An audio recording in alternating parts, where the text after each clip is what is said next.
Oh, wait. We're ready. And now we're going live. Okay.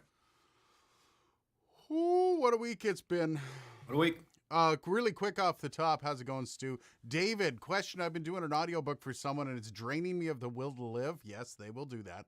Should I buy a stereo bar for those M5s I got? Will that make me feel better? Yes. Less than 10 seconds into the stream. That's got to be a record. Right? Oh, you're coming in a little. I'm just going to turn you up just a bit. You're a little quiet. Yeah, Well, I guess my mic dick is like 6 inches away, which is actually the proper distance. But well, you know, you've got that. I'm usually not D. that far. I'm usually like right on it. Ken says, "Good evening from Norway. I think you're not the first Norway person here. How's it going, Ken? We might have some new people in stream today, which is totally cool. This week has been crazy. Put out 4 videos, including this. Yeah, including this one, it'll be 4 videos. I'm exhausted, to say the absolute least. Every problem I've had with the Rodecaster Pro has turned out to be Windows problem. Every single one. Every single problem I've come across with this bloody unit. And I love the unit. Don't get me wrong. I love the Rodecaster Pro 2. It is fantastic. Oh my God, getting it to work with certain aspects on Windows. Windows 10, I should point out. I think I fixed it because I've hooked it up to my laptop right now. Everything's working as should with Windows 10. Can you hear this, by the way? Yep. Yeah, there we go. We now have sound pads. Yes. Oh, dear God. On the stream. Holy shit. We've fallen down the morning show host rabbit hole of fucking sound drops. The reason I wanted to have the Rodecaster Pro 2 was for the sound pads, frankly. Just for this live stream. Ken says, I'm good. Not the first time I've seen the stream, but most of them as replay. Well, thanks for joining us live, Ken. I'm guessing it's pretty late there, brother. So thanks for staying up. I appreciate that. Yeah, so this week of Rodecaster Pro has tested my will. It has tested many of my wills, and I don't know how to feel about it. That said, Rodecaster Pro, I do have the review coming out on Monday, and I have no issues. None. Everything has been fixed. Everything has been figured out. I think Windows 11 is the way to go. I think I have to update my full system to Windows 11. Like, finally. Yeah, you know what? I really was pissed off when Microsoft shoehorned me into Windows 11 like a few weeks ago, but there's not really that much that's different. There's a few things that still annoy me, but I'm used to them now. It's whatever. I mean, it's going to be discontinued in 2024 anyway, so I'd rather jump before I'm pushed. Stu says that's an expensive Stream Deck. Oh, it's only 11:12 in Norway right now? That's not late. You can stay up for a couple more hours. We'll keep you going for a couple more hours. Jedi is a philanthropist. I don't think I've seen that. How's it going? How's it going, Jedi? Beards and Banjos. Hello, gentlemen. I got my Rodecaster Pro 2 this week too. Love it. It's hard not to. I gotta say, the sound quality on it is fantastic. There's next to no sound on the preamps when you amp up an SM7B. It's impressive what they've been able to do with this. Now, Rode has been watching all my content all week because I've been in contact with Rode, and that's cool. Like they've been, hey, are you having a problem with this? Can we talk about it? What are you? And the reason they've been doing this is pretty simple. Is like if there's a problem for me, there might be a problem for 1,000 other people, and very likely they want to know the fix to everything, and that's cool. And I've been providing some of my info on some of my problems. The only issue I've got so far, and I haven't tested it on my laptop, is that the ASIO drivers crash when I have other audio already playing. So the ASIO drivers only work with a DAW. The ASIO drivers are not system drivers. They're DAW drivers. No, the whole point of ASIO is that it circumvents the bullshit MME and WAS API. This thing still runs on not MME drivers. They're Rodecaster Pro drivers, but they are MME drivers. It's kind of hard to explain, but the ASIO drivers only apply to the DAW. The problem is when I would play audio during the morning show, I'd have clean feed open. I would have, audio coming from other sources, and I would load up Audition to do some recording for me and my co-host at the same time in multi-track. ASIO drivers would not be working. So I don't know if that's that computer problem behind me or if that's a problem with the drivers themselves. I have tickets in for that. If you start Audition first, it doesn't happen. So there are no issues. I don't know what to think. Outside of that, though, I was having an issue also with the chat. You have two channels out. You've got the main channel out, and then you've got a chat channel out. The chat channel out is what you direct a program to get the mix minus. So that's what we're on right now. You and I are using the chat channel on the Rodecaster Pro. That's why you can't hear yourself back. The mix minus is already in. Thank you for that, by the way. On my other computer, the chat wouldn't work. I couldn't direct anything to the chat channel. Nothing was playing sound. It was driving me nuts. And it wasn't until I switched over to this computer where I found out that it's not an issue. Bang says, noise floor EIN. Extremely quiet. I haven't measured it. I haven't had the time to go through the process of doing the EIN and all that stuff. This has been a crazy week. But what I can say is even with it jacked up, I don't hear any preamp noise. Like not even a little bit. Will Rodecaster run on Linux? Probably not right now. You're going to have to wait for some of the Linux fellas to be able to... I hate Linux. Linux is a good operating system, but nothing works with it. No, and it's because there's no... you need there's a nothing whole development team to write drivers. Pretty much. And I'll give Linux credit. It is a lot easier to write a driver package for Linux than it is for Windows, or especially Mac. But like... It's still like if you're using Linux and you're in the media business, you're at a disadvantage right away because there's a ton of software you can't use. Yeah. Pro Tools not going to work on Linux. Does Adobe work on Linux? I don't think so, no. Yeah, so it's like, okay, they're the two biggest vendors of media software, and you've just... I mean, you can get wrappers and stuff, but I would be nervous. In a mission-critical setting, I'd be nervous mucking about with that shit. So Hummingbird says, got my Rodecaster Pro 2 and I use it for gaming on 5M servers. When I'm in a game and I talk, there's an echo. I've tried everything to fix it. See, and that's like I figured out with my morning show, because my morning show is on Clean Feed, but Clean Feed wasn't coming through my chat because it wasn't working. The chat wasn't working.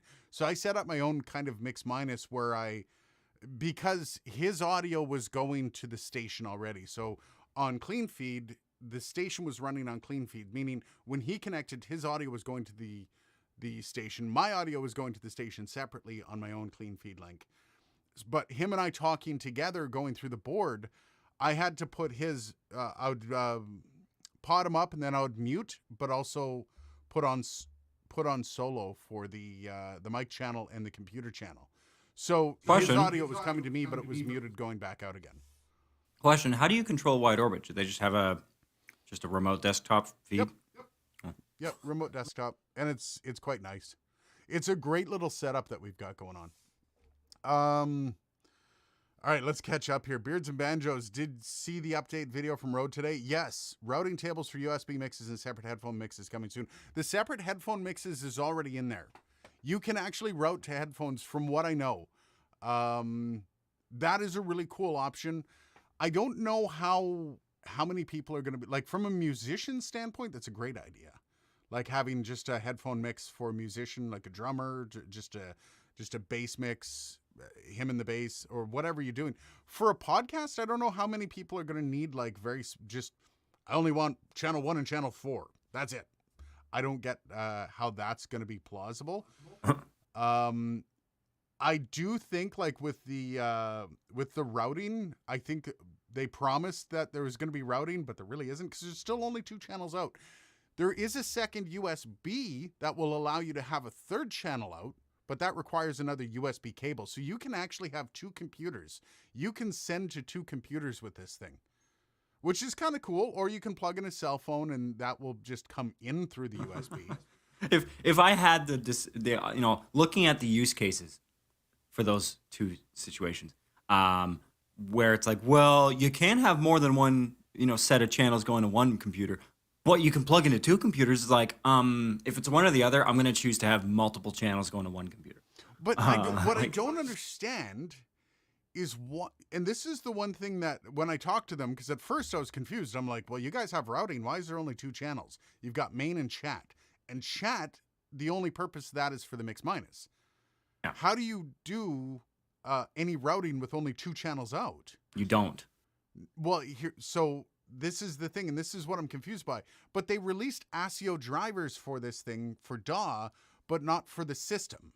So ASIO drivers don't, like, you can't choose mic one so if I wanted to talk to you on clean feed, you have to get a mix of this board, or you have to be on the channel or the chat channel.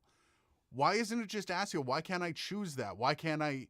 And then you can choose specific mixes to go to one. So I'm not exactly sure why, but what they're promising does look pretty big.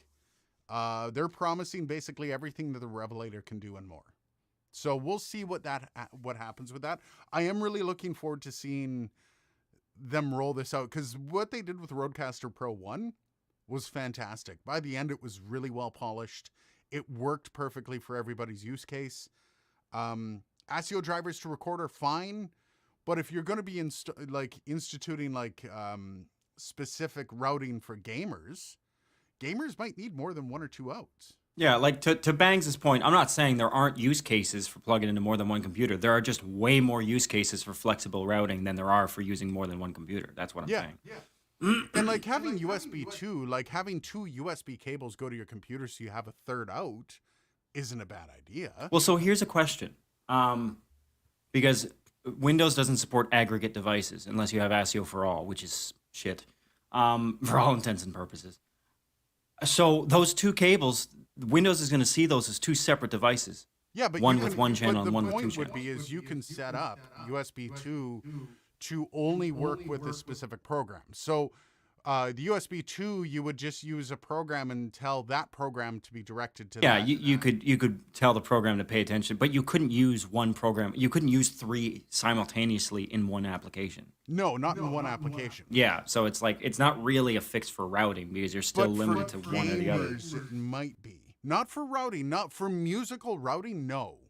And even then, like, why the two cables? Why not one cable with two drivers piped in? Like, you could literally have put in a chintzy USB hub in the Rodecaster 2. Well, no, because the one is also an input for phones and stuff. So it actually does have a purpose of having that secondary USB, because it can also be an input for phones. It can be, like, it's multi-use.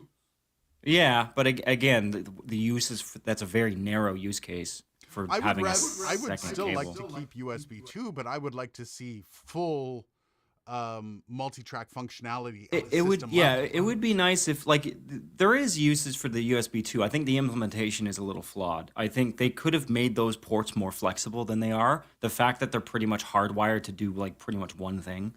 Yeah. I've fallen way behind. Yes, I am echoing in Dylan's room because he doesn't have headphones on. My hair's wet. I'm not putting headphones on. I'm just muting myself every time you talk. Okay, I'm just going to catch up here. Complain about chat and main, still an echo. Wow, I got way behind. Reaper has a Linux port in DaVinci. Cool. That's good to know. Yeah, there are definitely apps that you can use with Linux. It's just you're pigeonholing yourself because, like, most programs aren't for Linux. Here's Hummingbird. Should I set my output to chat or main? Your output should be main. And that's most of the time. Chat would be used for, like, right now I'm using the chat line for Dylan on both OBS. OBS is linked to chat. So is Discord. And so is Clean Feed that we use on, it's a browser program that we use to chat. That's what you're hearing right now. So yeah, that's what you should be using chat. Chat for should be whenever you're talking to somebody over a platform, like over a browser or over a program, it should be going through chat because the mix minus is already in there. When I first called Dylan, all my settings were through main and Dylan could hear himself echoing, which is the point of the mix minus. So yeah, keep that chat open for doing stuff like this. I have the Mixcast 4, but haven't opened it yet. Do I need to return it and get the caster too? I'm professional radio personality and celebrity DJ. That's Charlie Hustle. How's it going, Charlie? Whew. I love the Mixcast 4. However, regardless of everything said here, by the way, these are two audio guys. Dylan comes from the music end, mostly. Like a lot of his experience comes from music, but also radio producer. I was gonna say my full-time job is in radio, so. I like the Rodecaster Pro 2 is going to be unrivaled, especially once they start rolling everything out. The Rodecaster Pro 2, like it sounds like a good. It sounds like a good product. I mean, there are some flaws with it, as there are with any product release, but but I don't see those as flaws, because for the most part, most people don't need more than 2 outs. The idea that you can record... But again, as we talked about, they're targeting musicians. Musicians need more than 2 outs. Yes. And more flexible routing. Yes. But if they're trying to target that... A routing matrix would not be hard with this thing.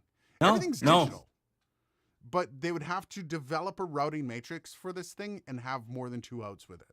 But I also don't think more than 2 outs is impossible, because you have ASIO drivers. ASIO drivers do that. When I hook up my AudioFuse Studio, I can choose whatever I want for whatever program. I can decide mic 7, 8, go through Discord.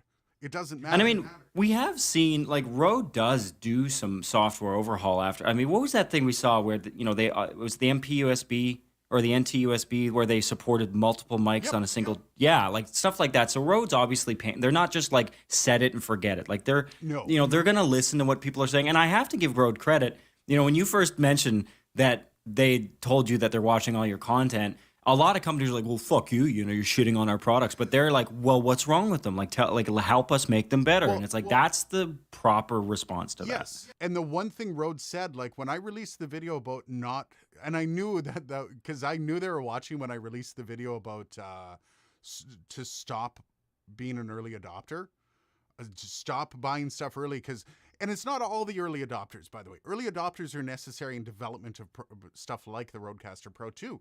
But it's the people that bought it and sold off their old Rodecaster that are complaining right now because I can't do anything.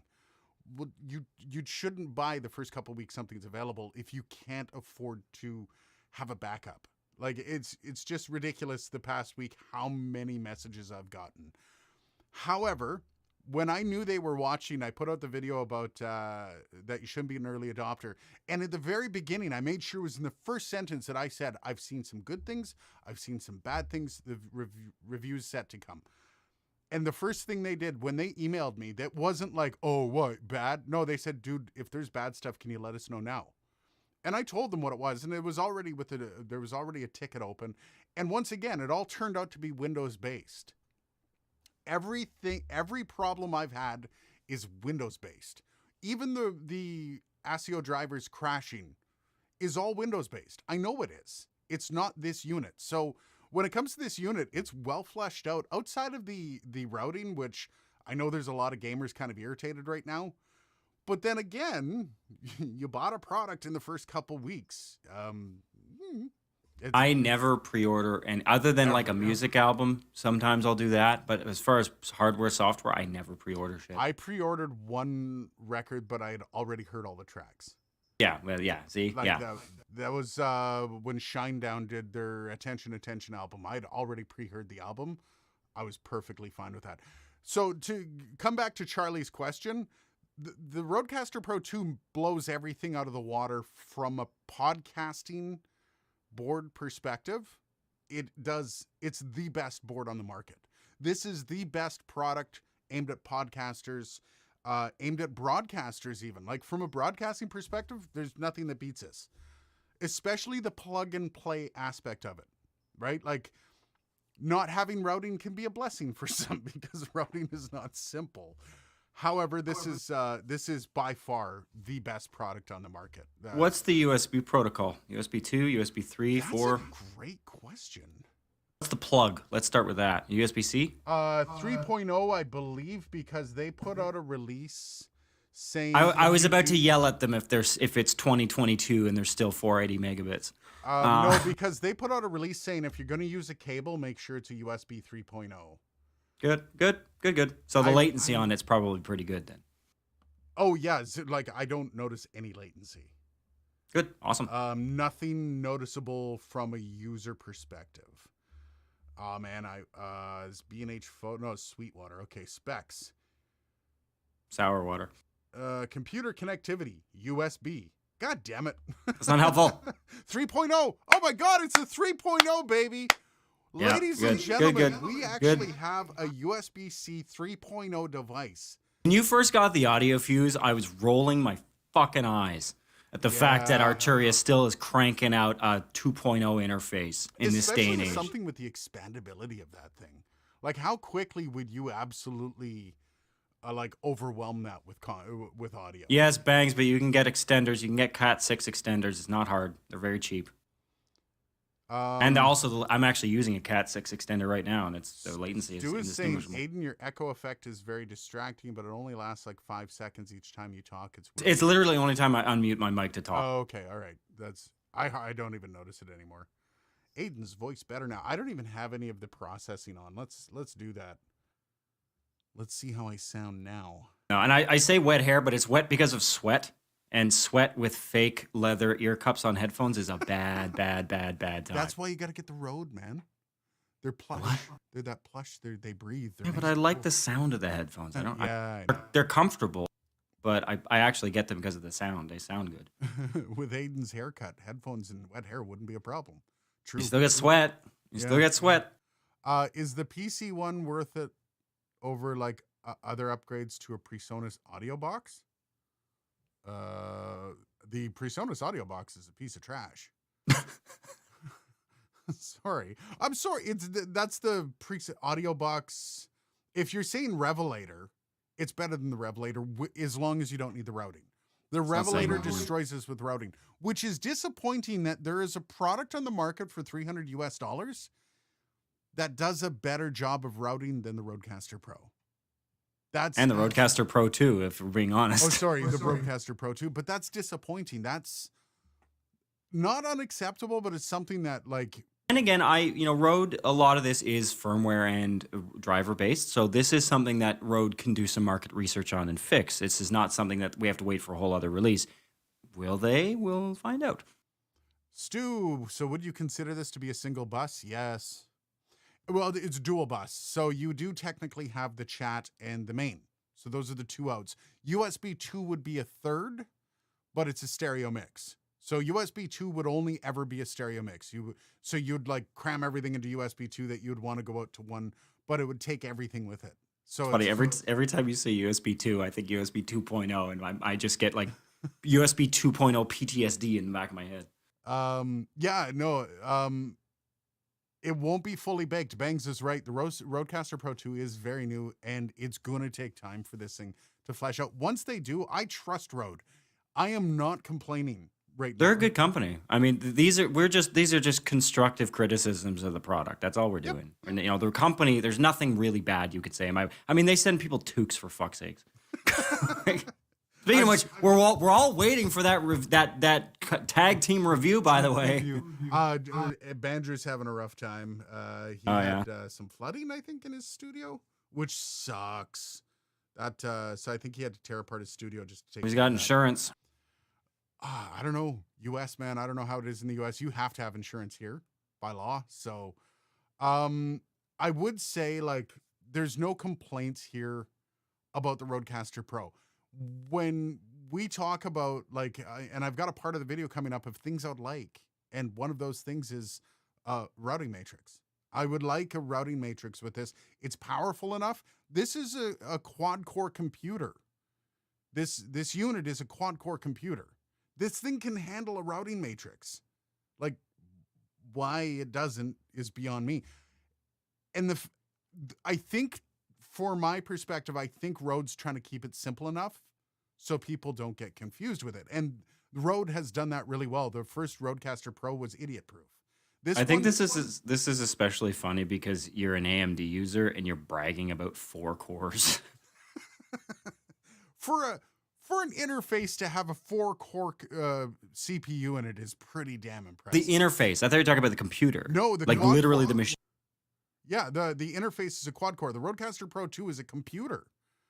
It's really, really impressive. So the problem is in not being fully baked. Nobody can say that this thing did not get properly baked before it got put out. This thing was built on a Mac infrastructure. That's what the issues I'm running into are. Anybody that has a Mac has plugged this thing in and works perfectly. Like to be works. fair, Apple's implementation of core audio and audio drivers is way more elegant than Microsoft's MME shit. Well, Microsoft. I've as much as I hate Apple for a million things, their software, a lot of aspects of their software is actually pretty on point. Well, but Microsoft can't do that because they're not a closed ecosystem. No, they have to make something that is somewhat plug and play, interchangeable, and you sacrifice some flexibility for that. But that's also why you develop something like this on Mac, because it's a closed interface, like a closed ecosystem. Yeah, you got to pay Apple. You can tell they developed this on Mac and kind of on Windows. And a lot of the problems we're seeing isn't because it's half-baked. It's because it works perfectly on the platform that they developed it on. But And does it? Windows There's still just has to probably keep up. there's still probably no routing on a Mac. Well, no, but routing aside, routing is not something that I think they planned on looking into the routing concept, but I don't think they planned that it was going to be that big of a push to start. I don't know if Rode got taken off guard by how big the response has been, but in an era where it's impossible to get CPUs and things, and it's impossible to get any kind of board out, these guys pulled off a bloody miracle with the Rodecaster Pro 2. The fact that many people were able to pre-order and get it, and you know how I know how many people got it? Because if you try to call their text helpline, it's completely jammed. Yeah. So everyone has this board, and I don't know how. I had to wait for the Mixcast 4. Well, they obviously must have started the manufacturing run in like 2020. Like, I don't know. it's the how only they way. did it, but, It's the only way. my apologies, guys. I am running behind on chat, not intentionally. I've sort of been following it. It's all in most of it is Okay. in the same bucket of what we're talking about. When they do come out with the routing, I will be doing rolling videos for this thing. As you've noticed, I've tried to get as much as I can out this week because I didn't want to have the main video being 45 minutes long. Like I clicked on, I watched Tom's video on it, and it's a long ass video, and it's really hard to 30 minutes. God, I really want to make sure that this is something that everyone can ingest and everybody can take in without it being. I don't want it to be over 20 minutes. I'm trying so hard to make sure it's not.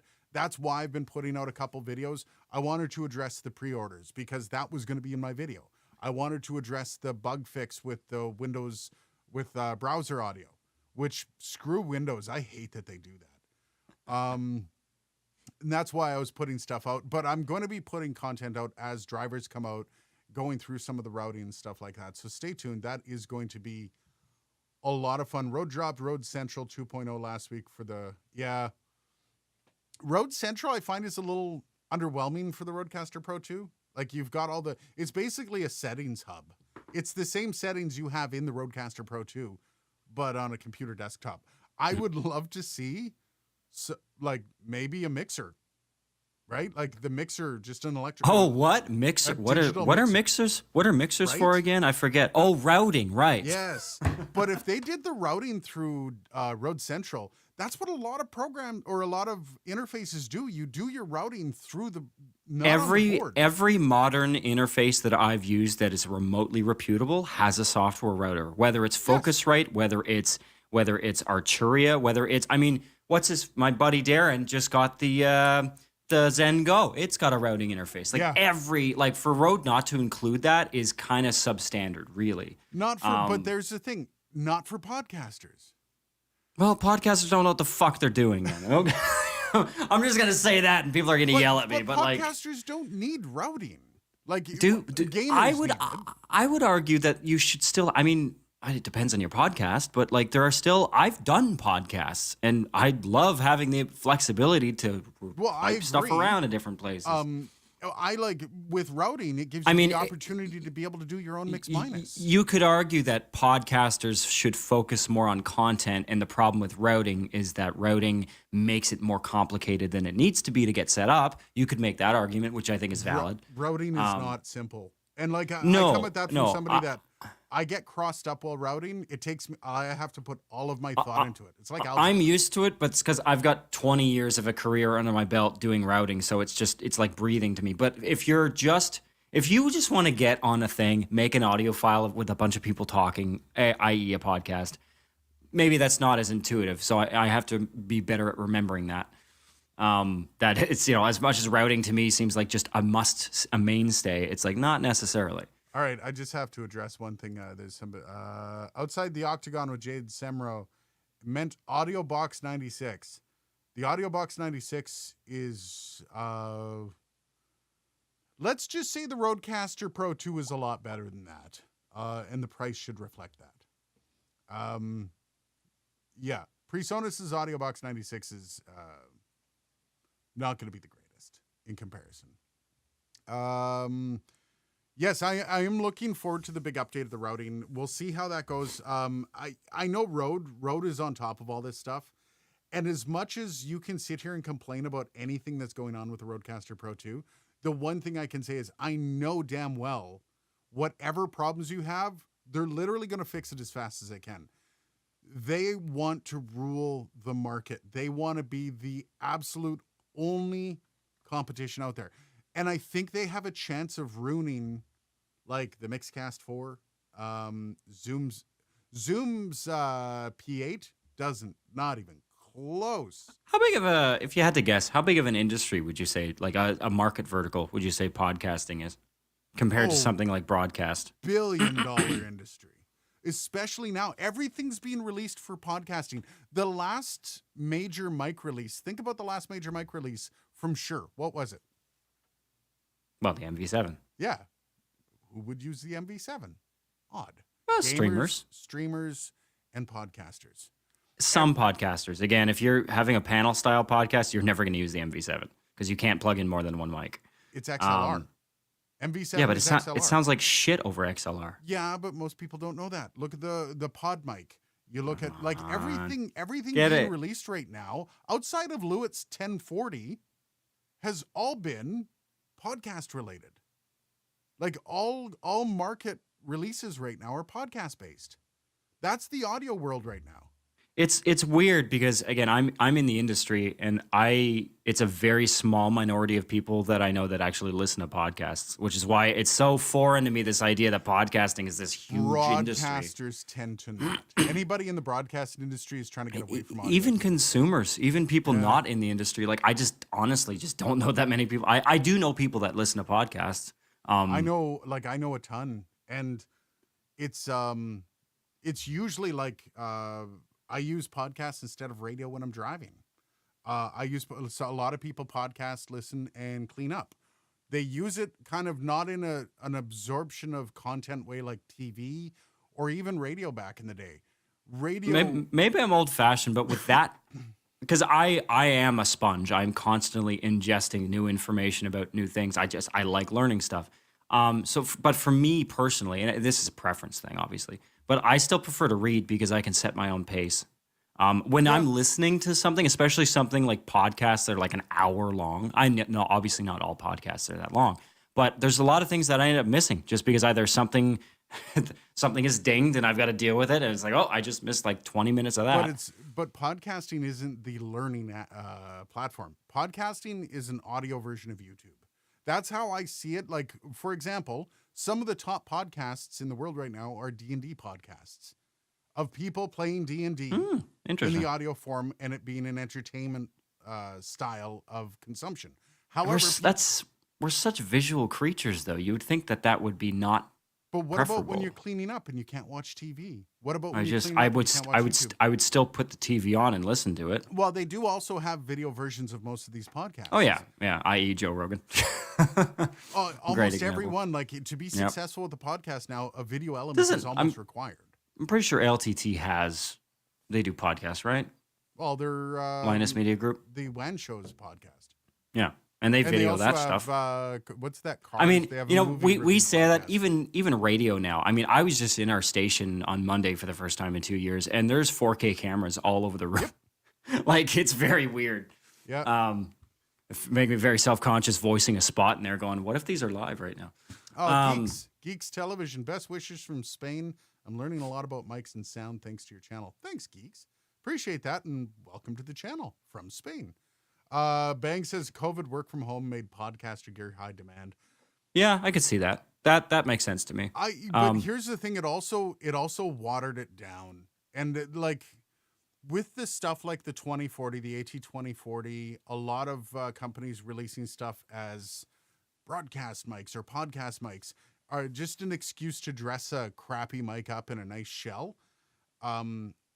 Has been frustrating to say the least. Well, and I think to sort of empathize with the position that Shure and Rode and all these companies trying to cater to the podcasting vertical, they're in an awkward position because unlike like in the radio industry, you're dealing with technical people. These are people that know what they're doing. In the music industry, it's a little bit of a mixed bag.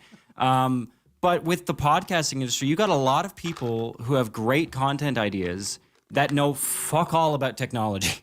Yep. So they're having to try to meet in the middle somewhere and cater to people that are very seasoned in technology, like people like us that might be producing a podcast, but we know what we're doing. And then also the people that are purely content driven and don't want to fuck around with buttons and knobs and ugh. Yep. And so either way, they're going to do stuff that is going to piss off the technical people. And also they're going to probably do a few things that are going to piss off the non-technical people. And Rode has really walked that line really well, because the Rodecaster Pro, the original iteration of it, was like the big old dummy record button was perfect. Like, this is the button you push to record. Oh man, perfect. They stole that from the radio industry. I mean, you know broadcast desks like I do. That giant red button that turns the channel on. Event, Man, I gotta have to say this. I went into the station on Monday. They had LED strips all around the board, so this glow. And whenever you turned a mic on, the LED strips changed from blue to red. Like the entire board was just red, just to be like, hey. Somebody left the mics on and swore a bunch, I'm guessing, eh? Well, I'm assuming because the channel itself, as you know, have a big button that turns on, but the fact that they added these strips, I was lolling in the studio, like, really. We had one guy at our Toronto station. He fought for a next event button, and basically we have those. We have those too. Oh my god, are the dumbest thing ever. I know. With automation, with music automation, you put it into automatic and it just starts playing again. Yeah. But not this guy. This guy wanted the next event button, a big button on his It's desk. like, That he can dude, slap. touch screen, you idiot! Like, fuck. I love it my though. Lord. He was also 80, if I recall. Okay, Like, all right, I think okay. he was in his 70s. All right, I'm not gonna be a dick because that's just. But it's yeah. still the big button up there that's manual or automatic. Come on. Yeah, it's the biggest button on the screen. Yeah, you know what though? In all seriousness, I mean, watch the review, because the review is going to go through a lot of stuff. But this is like from a broadcast perspective, and people are asking me, is it better than Mixcast 4? Yes, it's better than almost anything on the market. This thing, if it gets routing, it's better than my AudioFuse Studio. Man, does it have RGB LEDs? Because I can't take a product seriously. Dude, it looks so LEDs. pretty. Like Okay, this thing is one of the prettiest things I've ever seen or used in my life. Because we both, I remember when you and I first saw the Mixcast 4, we were both pretty floored. So you're saying it's better than that? Oh yeah, this thing nails the Mixcast 4 in every single way. So the big question with clean preamps, why can't the Rodecaster Pro 2 be a VO device? I'm not saying it can't be. No, I mean, it sounds great just right now as you're talking. I mean, well, I also have all of the. Let me turn the processing off here, because you wouldn't use processing with VoiceOver. And yeah, they're super clean. yeah, I mean, you don't use much processing with VoiceOver, but well, no, like in the recording process, like when you record, you don't record with stuff baked in. Yeah, I wouldn't. Yeah. No, and that's the thing about. These are super clean, and I've run it a couple times with my the IsoMic in the IsoVox, it sounds fantastic. Like Look at the there's no, size of those sound pads. Jesus Christ. I know, right? But the They're sound like, pads are this. But here's the thing: they're no longer sound pads; they're smart pads, by the way. so it's these basically, things, it's a Stream Deck integrated into a console, pretty much. more than that, you can also put effects on. So when you touch the effects, you sound like a robot.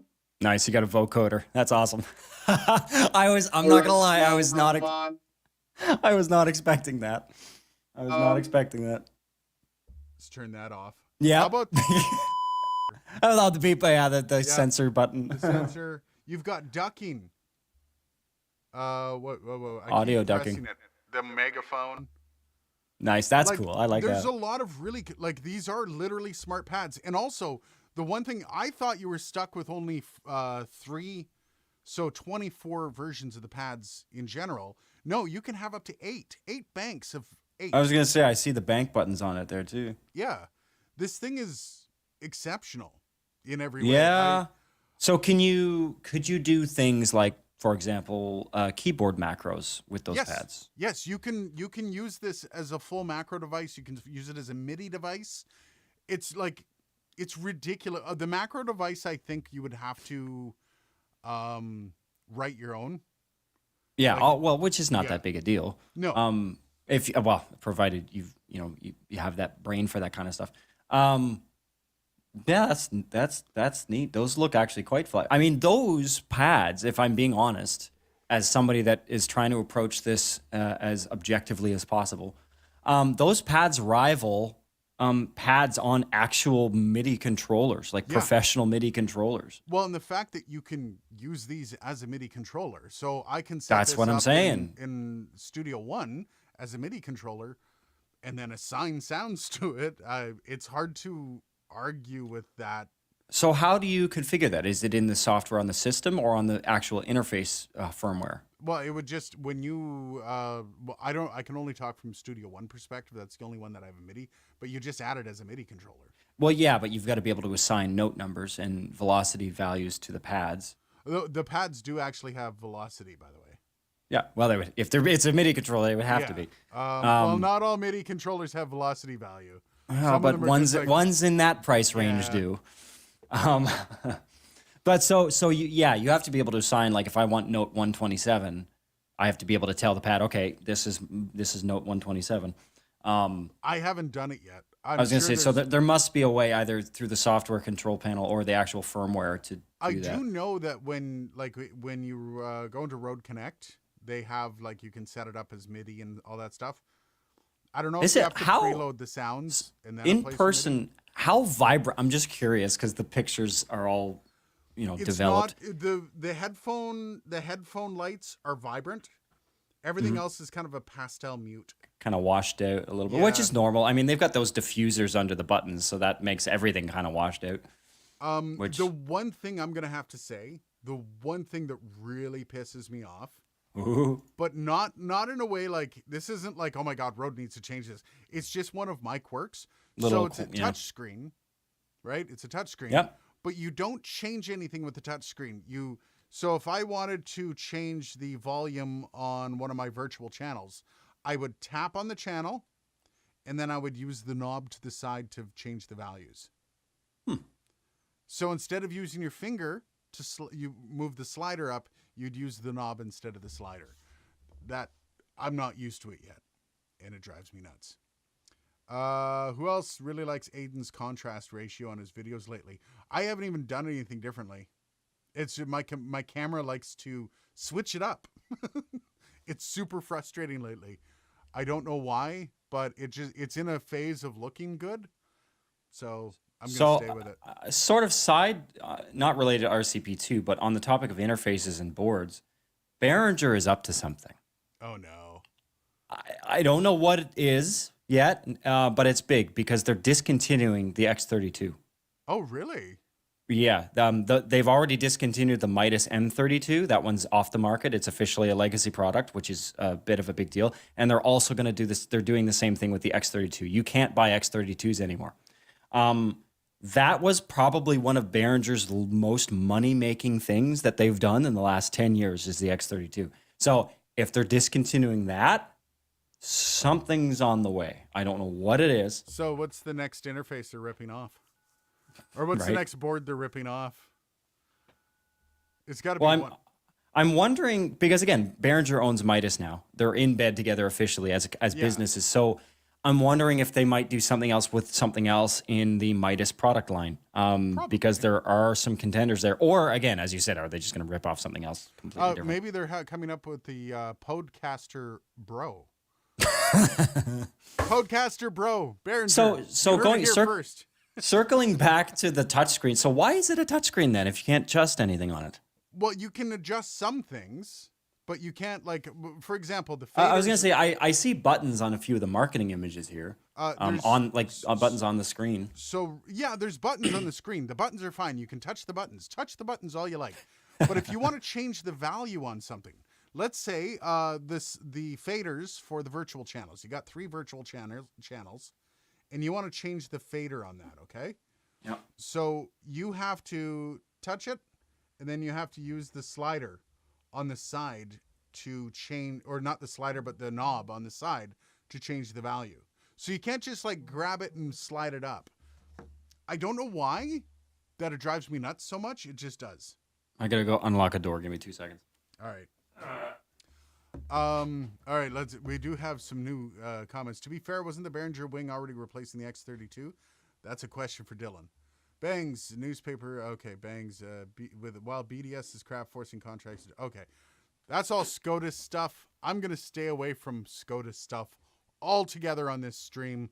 I'm not touching that with a 10-foot full. What are we talking about now? 10-foot full. 10-foot full.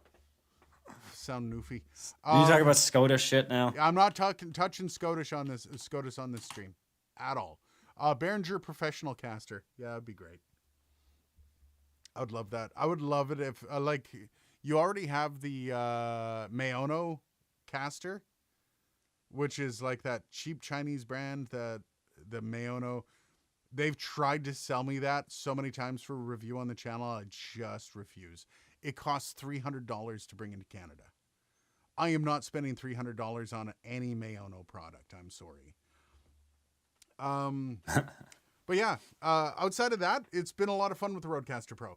I do have to say, before we finish this off, 10 meter full, yeah.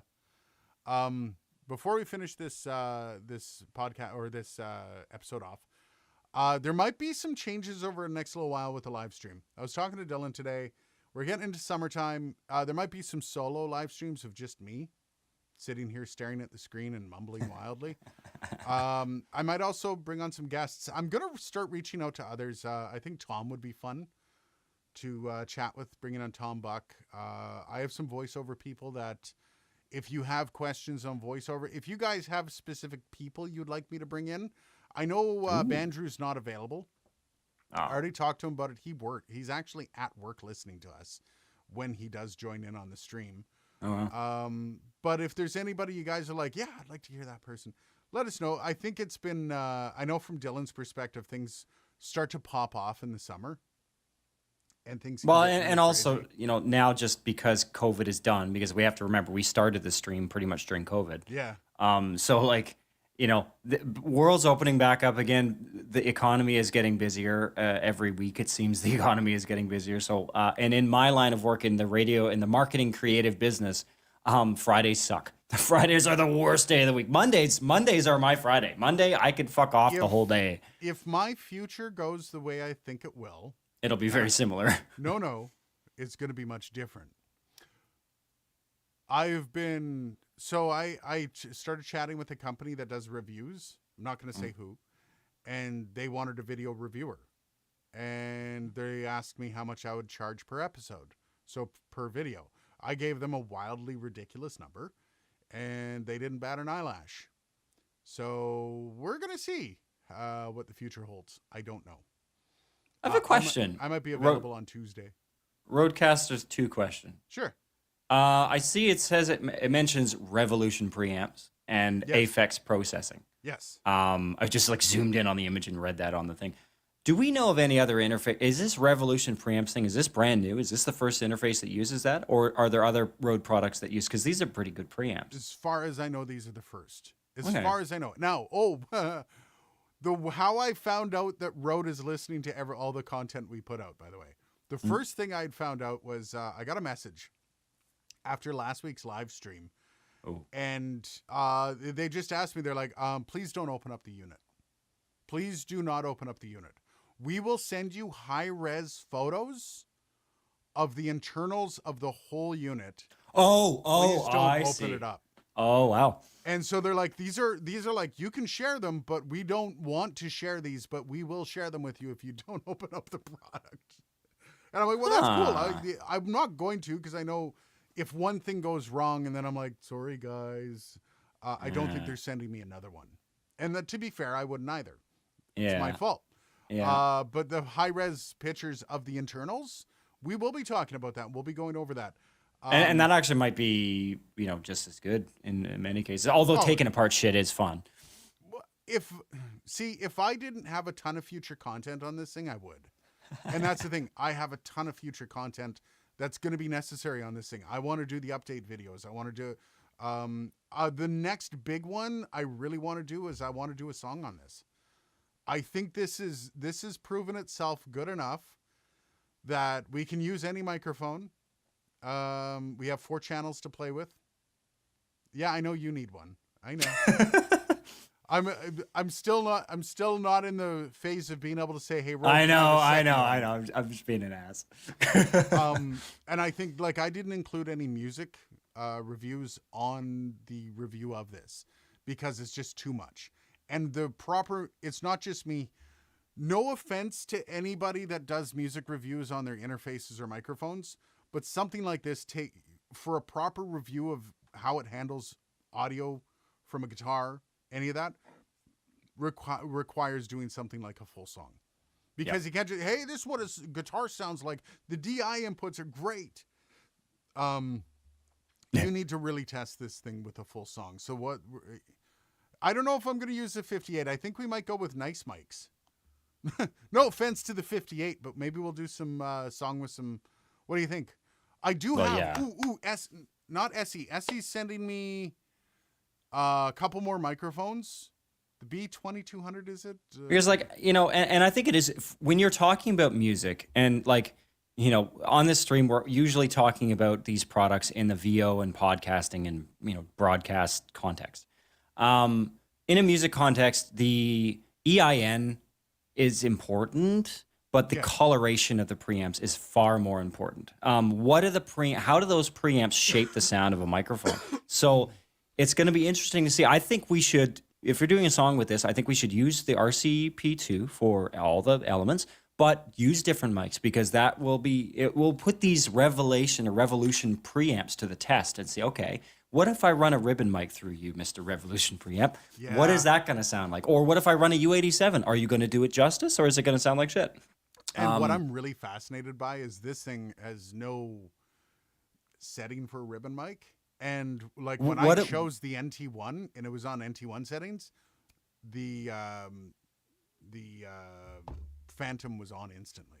What if and this is I'm so sticking my foot in my mouth with this one. What if we take it a step further and not only use the RCP2 for everything, but for all single channel processing, we use the Aphex onboard processing for the song. And then the only thing that I'm allowed to use processing on is the master fader in DAW. Everything else is processed right out of the RCP2. That would be kind of neat. That would be, because this thing even has a master out, master processing out. By the way, you need to shut that off. If you're using this as just an interface, shut off your outboard mastering. Yeah, don't use your outboard mastering. Oh my God. I don't even know why it's great. It's kind of cool, but compression on compression on compression, then out. But yeah, hey, you tell that to any radio producer from 1982, and they were doing that anyway. Right. 6 layers of compression. So the processing that is on here, and I'll turn it on here for a second so we can go through it. You have a high pass filter, you have a de-esser, you have a noise gate, you have a compressor, an equalizer. And by the way, all of these have visualizations now. So instead of it just being a couple knobs that most people are looking at going, you have the visualization of a lot of this stuff. And you have panning. So technically, you could do that, and you can stereo up the channels, eh? Yeah.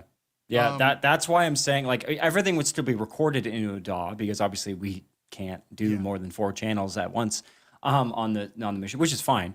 But in the DAW, I'm not going to use anything like no noise reduction, no compression, no EQing. Maybe some things like reverb, maybe some parallel effects processing, but everything that's like actually shaping the sound will be on the Aphex processing on the unit. That would Let's be put interesting. that quad core to its test. Here's the thing. I might actually reach out to Glenn from Spectre Studios. Oh yeah. Yep. From Wouldn't Spectre it be Music fun Group. if we could find a way to work with him on something like this? That would be neat. I don't know. I know Glenn and I are friends on Twitter. He's now following your channel, isn't he? Yeah. So I don't know how much he's following this stuff, but I think something like this, like a project like this, with something like, because you're close to Glenn too. Not really. Physically I am, but like we don't. Yeah. No, we're not like friends or anything. You're close in for now where you live. Yeah. For now. For now. I think that would be fun. What non-Rode mics have a line item setting? Line what? I don't know what that means. I don't know what that means either. Like a line output? Like no mic has a line out other than the ISO mic. No mic has a line. I still think that's so weird to make a mic that just it doesn't need any gain. It's just perfect right away. I'm like, that's not normal. Yeah, that's I'm never recording a song with the Behringer XM1800Ss. Don't worry. Outside the Octagon with James Senro, what best budget interface to not hurt the sound of the TLM-102? Scarlett. Just get a Scarlett. Yeah, get a Scarlett.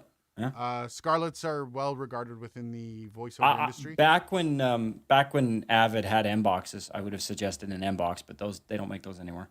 No.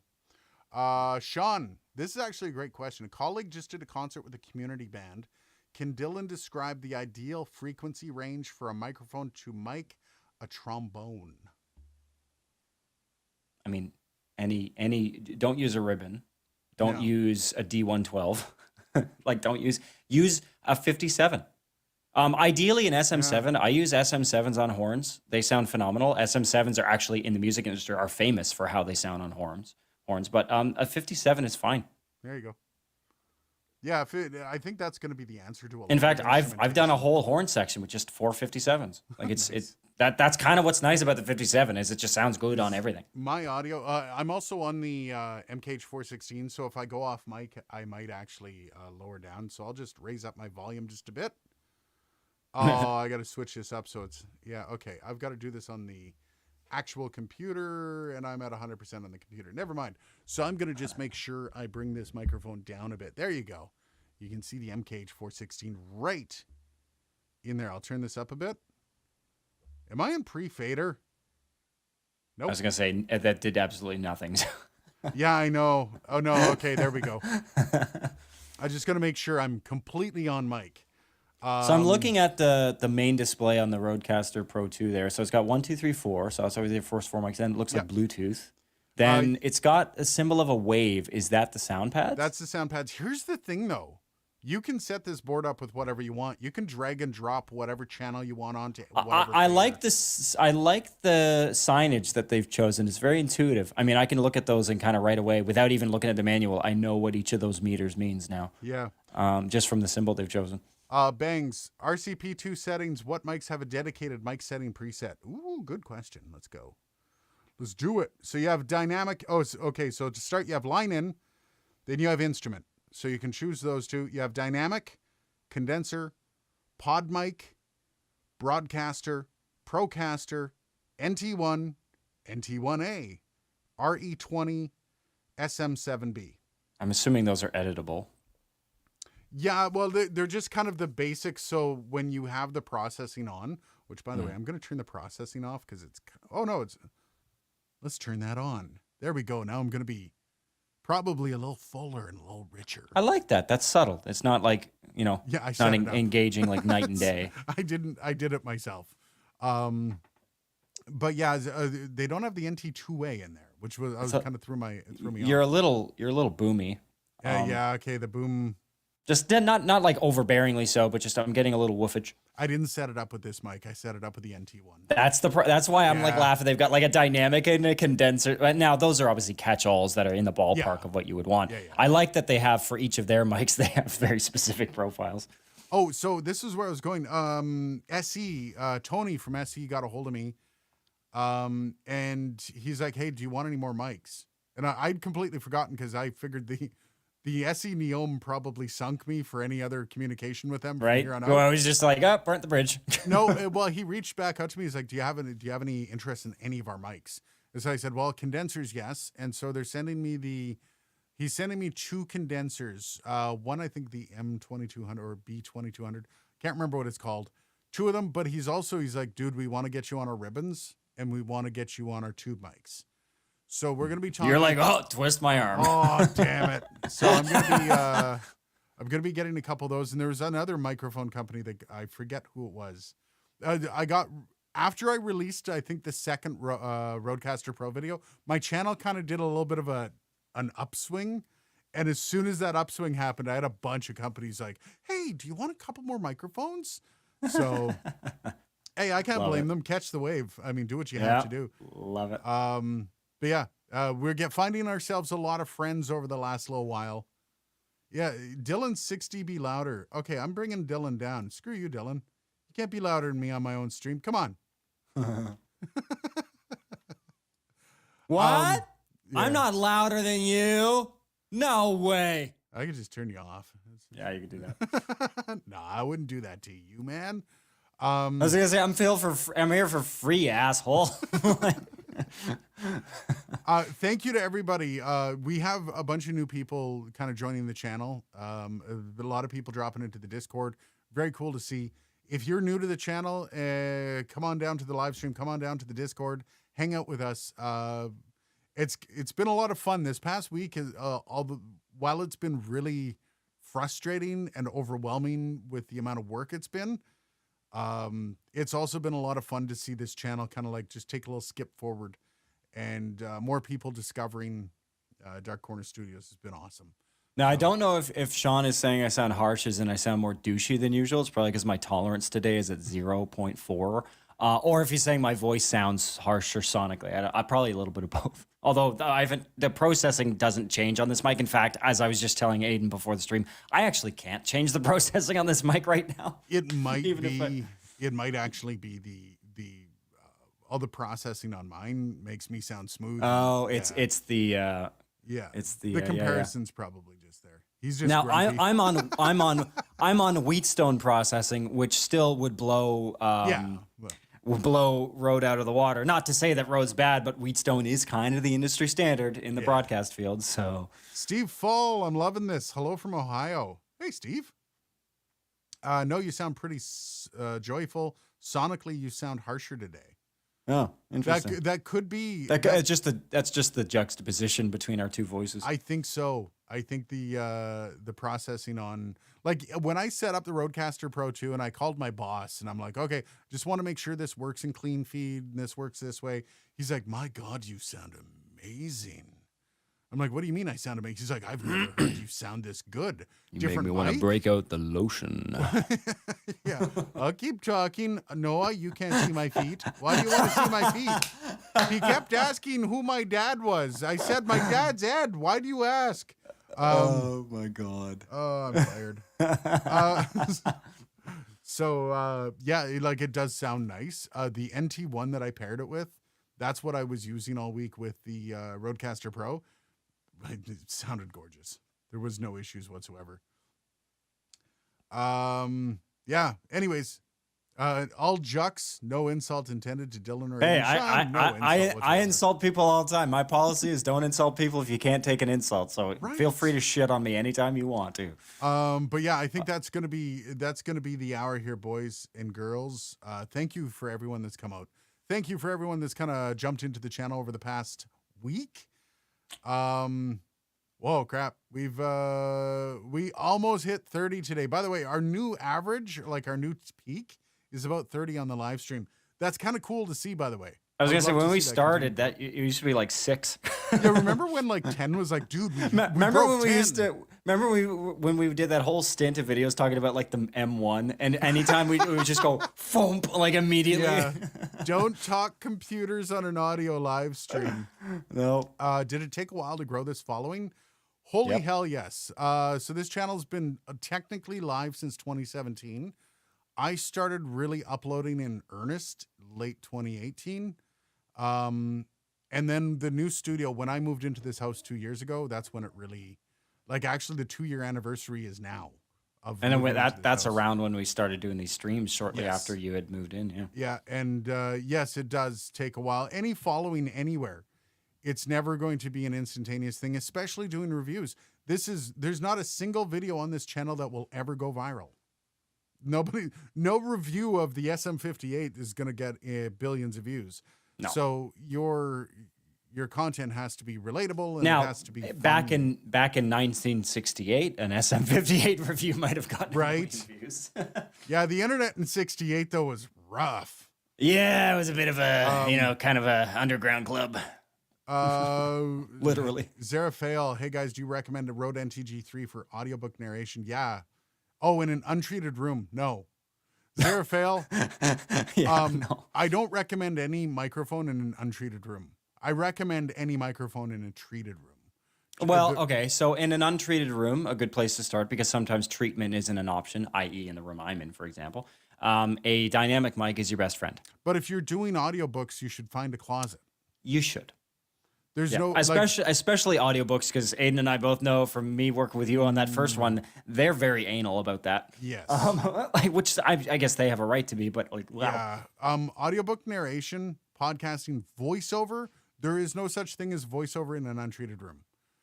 Professional work requires a professional environment. Yep. 110%, buddy. There's no you don't show up to a construction job without a hammer. You don't do voiceover without a treatment on your room. Your treatment doesn't have to be really expensive, like panels on the wall either. The basement I was in when I started this channel was actually acoustically sound, and I did a full audiobook from there, and it was just clutter. Yeah, moving blankets. I mean, they're not so cheap right now, but when they are cheap, which is most of the time, they're phenomenal. I mean, they're so dense and they're easy to mount because they're pretty firm at the same time. The NTG3 will be a good microphone, but don't ever expect to have a perfect sounding audio. Don't ever expect to have perfect sounding audio in an untreated room. It will not happen, especially not for voiceover. You need something for voiceover. Yeah. Also, if you are looking for ideas in treatment, I mean, I majored in acoustics. I majored as an acoustician. So if anybody wants pointers or just some free advice on setting up your rooms, feel free to message me. I'm giving you permission to message me. And Bangs has a good point. See Booth Junkie channel for pro VO work. Pro VO work is not a cheap, easy fix to make money. Pro VO work takes an investment across the board.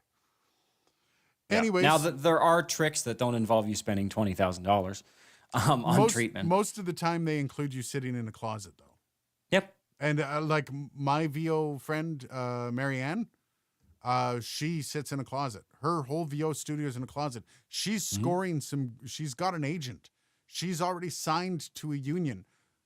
She's got the work. She sits in a closet, and she has an MKH 416. That's it. So. Oh, looks like Dimebag Darren gets the dunce cap today. Oh, dude. Literally at the end of the Do you think stream. we badgered Ken so much he just doesn't show up anymore? I think so. Yeah, Ken's always in the corner. He's tired of me. He's getting too acquainted with the corner. I hope Ken knows we just love him and we're just having fun. Ken's OG, man. Ken's been here pretty much since the beginning. Yep. Ken, Bangs. I haven't seen CF Wheezy in a while. CF Wheezy, he kind of sits in the background and watches. I know I've chatted with him a couple Miss times. Ravioli. Can't forget Miss Ravioli. Yeah, Liberty Dude's been around quite a while. Yeah, Midnight Liberty Wolf. Dude. There's a good number of people that have. Welcome to all the newer people, by the way. We always I have a hard time keeping track now because we have so many new people always showing up.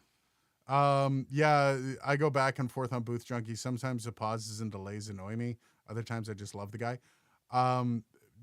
Booth Junkie knows what he's doing when it comes to voiceover. If you want a voiceover pro, dude's got it. And also from a Reaper standpoint, he's got the best content for how to Reaper.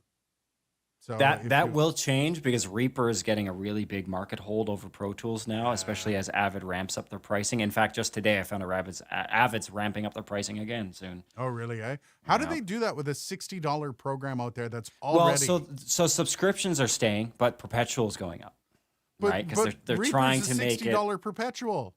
But it's not in the industry standard. It's slowly getting there.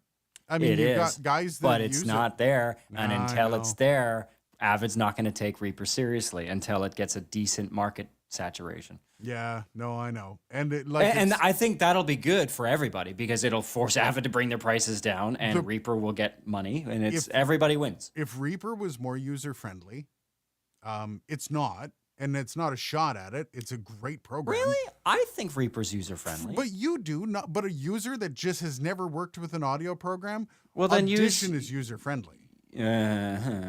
No, it is like drag and drop kind of crap.